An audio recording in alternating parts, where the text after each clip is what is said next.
There's been a really substantial and comprehensive piece of research out about nudge theory, and it's worth talking about that because nudge theory has been a really hot topic and a hotly debated topic in public policy in recent years especially. So the idea of nudge theory is you can change people's behavior by giving people small, subtle prompts, especially over time, that might have a cumulative effect. So you kind of push or nudge people in the right direction. You're nudging them in the direction of behavior change. So this has been talked about in public policy because it's about things like, changing behavior related to health and the pandemic. So getting people to wear more masks or getting people to change their hand washing behavior or hygiene behavior or stuff like that. So it's stuff that governments or public policy people want to change behavior, but want to do it in a subtle way. So the idea is you create these nudges, whether they're prompts on traditional media, social media, encouraging behaviors, and you create that behavior change. Now, this new piece of research is really worth looking at because it calls into question whether or not nudge theory is actually effective or if it's even counterproductive.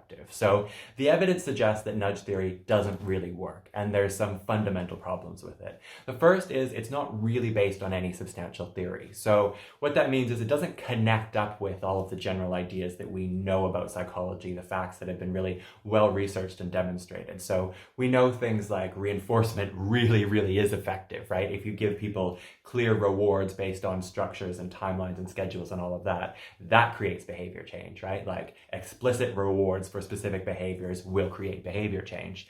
Does subtly giving people nudges to change their behavior, kind of in the background, change that behavior? Not necessarily. There's not a lot of good evidence, and it doesn't really fit into the theory very well of how that would happen. So if you have a really good explanation that fits into the whole theoretical basis about what we know about brains and behavior, and you can say, okay, that fits all of the evidence, then that's a great theory. If it doesn't necessarily connect with everything else we know about people and brains and behavior, then you say, okay, well, it doesn't really work. There's not a lot of evidence for it, and it doesn't necessarily make sense why it would.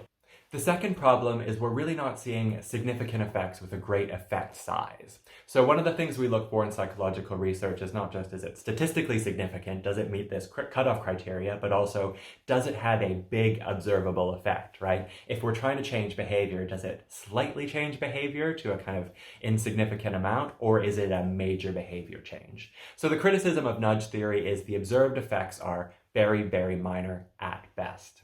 So one of the arguments from public policy is that if you're trying to change behavior, even slight changes in behavior in the population of huge groups of hundreds of thousands, millions, tens of millions of people, even slight effects can have a difference on, healthcare budgets or the effects we see in society.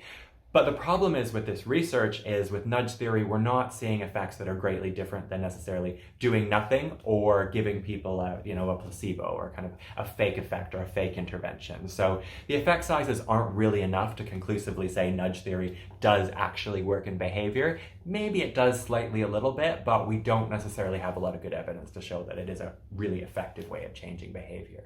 There's a third problem with informed consent and behavioral research studies. So one of the problems here is if you're doing psychological research, especially psychological research where you're attempting to change participants' behavior, there's a certain process you should go through in making sure people understand what they're participating in, what the implications are, and what kind of effects this research are going to have both on them and society in general. So behavior change research, that ethical and informed consent, is a big part of that. Whereas that's not really a part of a lot of the large-scale studies that have been done. So that combined with some of the other criticisms are a problem for this area of research, especially when you're not seeing major effects in the effect sizes. So the last problem is actually that it may be counterproductive. So while there's some studies that show there may be a tiny effect of nudge theory and behavior change, whether or not it's significant, whether or not the implications are enough to actually make a difference, or whether or not it's actually different from a placebo instead of just a slight change that may be a drift over time anyway, it can actually be counterproductive. So sometimes the problem with telling people what to do is they do the opposite. And sometimes you can get these kind of messages sneakily in social media sites, or you can slip these in somewhere to try and nudge people in the right direction. And it might work for a while, but then sometimes what happens is once people realize what you're doing, they push their behavior back in the opposite direction. So it can be counterproductive, especially in controversial areas, and especially if people don't have informed consent, they don't know what the theory is with nudge theory, or they don't know what's trying to be accomplished. So it's interesting to see how some of these kind of large-scale societal behavior change initiatives can be ineffective. They might have minimal effects, but over time, they might actually be completely counterproductive. So it's one of the reasons with psychological research, we need to keep examining and looking at what the effects are, not just in a single study, not just in a few big studies, but studies of studies, meta-analyses of all of the research that's been done. So we can see that if the effects that are proposed in an idea like nudge theory hold up not just once, twice, not just for 1 year, but over time in different situations, in different settings, with different people in different countries. Because if it holds up universally, we know that it's a great theory that is generally applicable and generally useful. You know, if it works a couple times but not others, it works in this situation but not this, it works when people don't know about it, but later on it doesn't work, then all of a sudden the theory falls apart. So the recent research would indicate that nudge theory isn't really a good, practical, or effective theory, that it doesn't necessarily work and it doesn't necessarily have the desired effect.